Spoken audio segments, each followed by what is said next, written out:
Welcome back to my channel. ಹೇಗಿದ್ದೀರಾ ಎಲ್ಲರೂ? ನಾನು ಅನ್ಕೋತೀನಿ ಎಲ್ಲರೂ ಚೆನ್ನಾಗಿದ್ದೀರಾ ಅಂತ. ಸೊ ನಾನು ಇವಾಗ ಹೋಗ್ತಾ ಇರೋದು ಬಂದು ಕೋಲಾರ್ಗೆ. ಇವಾಗ ಆಷಾಢ ಆಗಿರೋದ್ರಿಂದ ಹೆಣ್ಣು ದೇವ್ರುಗಳನ್ನೆಲ್ಲ ಕರೆಸಿ ಊರಹಬ್ಬ ಥರ ಮಾಡ್ತಾರೆ, ಎಲ್ಲ ದೀಪ ಎಲ್ಲ ಮಾಡ್ತಾರೆ.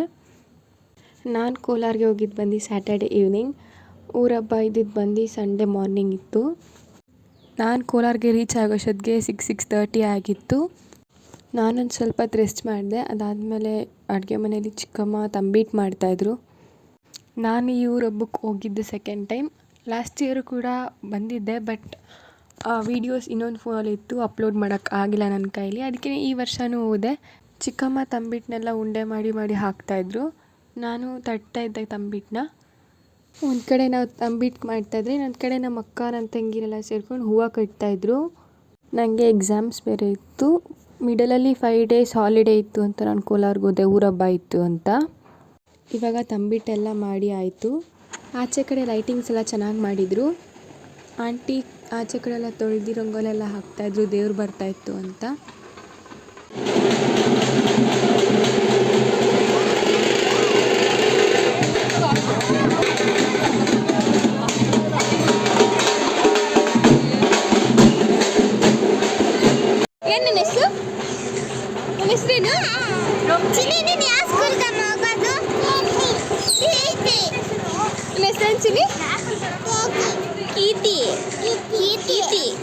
ನೈಟ್ ಊಟ ಎಲ್ಲ ಮಾಡ್ಕೊಂಡು ದೇವಸ್ಥಾನ ಹತ್ರ ಹೋದ್ವಿ. ದೇವ್ರನ್ನೆಲ್ಲ ಕುಣಿಸಿದ್ದಾರೆ ಅಂದರೆ ನೋಡ್ಕೊಂಬರೋಣ ಅಂತ.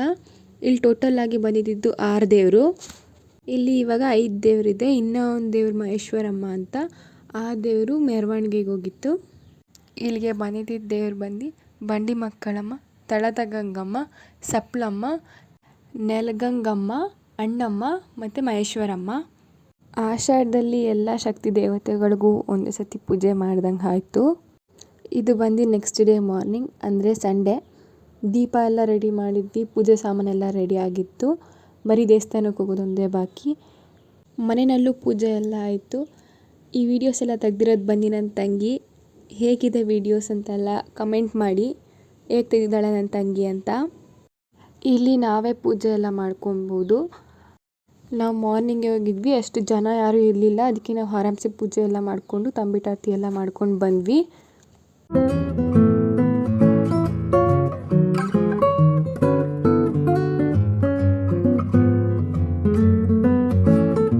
ಇದು ಬಂದು ಮಹೇಶ್ವರಮ್ಮ ದೇವಸ್ಥಾನ ಅಂತ ಕೋಲಾರಲ್ಲಿರೋದು. ಚೆನ್ನಾಗಿ ಅಲಂಕಾರ ಎಲ್ಲ ಮಾಡಿದರು ದೇವ್ರಿಗೆ. ಆಮೇಲೆ ನಾನು ದೇವ್ರಿಗೆಲ್ಲ ದೀಪ ಬೆಳಗಿ ಆಚೆ ಕಡೆ ದೀಪ ಬೆಳಗಕ್ಕೆ ಹೋದೆ.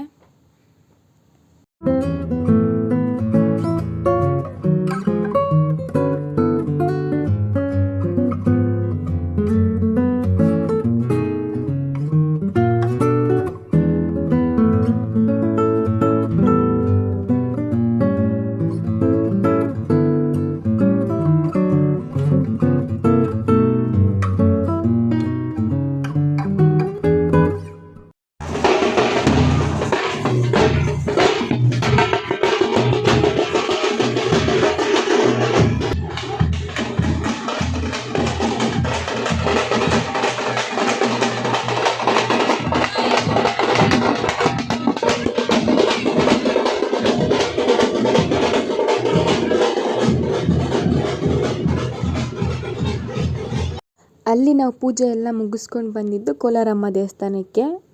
ಕೋಲಾರಮ್ಮ ದೇವಸ್ಥಾನದಲ್ಲೂ ನಾವು ತಂಬಿಟಾರತಿ ಮಾಡಬೇಕಾಗಿತ್ತು. ಅದಕ್ಕೇ ಕೋಲಾರಮ್ಮ ದೇವಸ್ಥಾನಕ್ಕೆ ಹೋದ್ವಿ ಎಲ್ಲರೂ.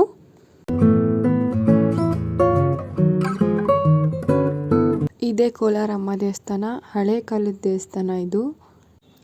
ಒಳಗಡೆನೂ ಅಷ್ಟೇ ಚೆನ್ನಾಗಿದ್ದ ದೇವಸ್ಥಾನ. ನನಗೆ ಕೋಲಾರಲ್ಲಿ ತುಂಬ ಫೇವ್ರೇಟ್ ದೇವಸ್ಥಾನ ಅಂದರೆ ಅದು ಕೋಲಾರಮ್ಮ ದೇವಸ್ಥಾನನೇ.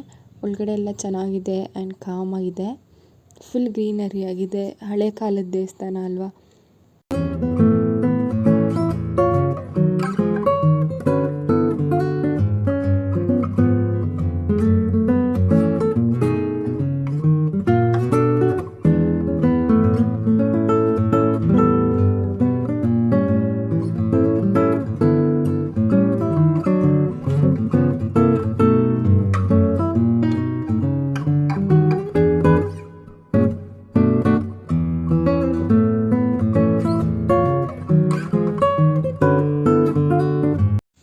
ಆಚೆ ಕಡೆ ನಿಂಬೆಹಣ್ಣು ದೀಪ ಎಲ್ಲ ಹಚ್ತಾರೆ, ಚೆನ್ನಾಗಿರುತ್ತೆ ನೋಡೋದಕ್ಕೆ.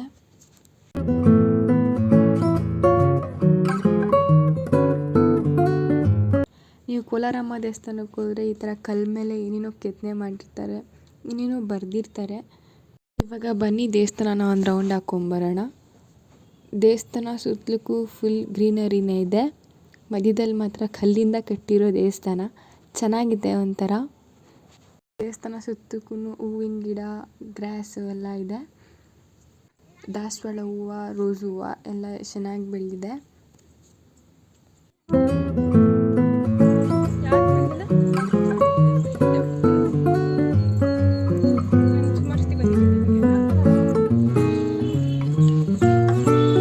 ನೋಡಿ ಎಷ್ಟು ಚೆನ್ನಾಗಿ ಗಿಡ ಬೆಳೆಸಿದ್ದಾರೆ ದೇವಸ್ಥಾನದ ಸುತ್ತ, ಮತ್ತು ನೋಡೋದಕ್ಕೂ ಕೂಡ ಚೆನ್ನಾಗಿರುತ್ತೆ. ಈ ಶೆಡ್ ಒಳಗಡೆ ದೀಪ ಎಲ್ಲ ಒಳಗಡೆ ಹಂಚ್ಬಿಟ್ಟು ಇಲ್ಲಿ ಆಚೆ ಬಂದು ಇಡ್ತಾರೆ.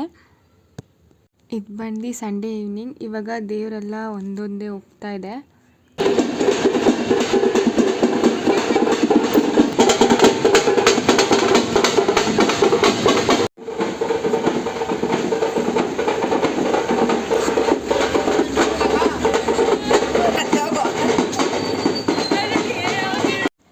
ಇದು ಬಂದು ನೆಕ್ಸ್ಟ್ ಡೇ ಮಾರ್ನಿಂಗ್ ಅಂದರೆ ಮಂಡೇ.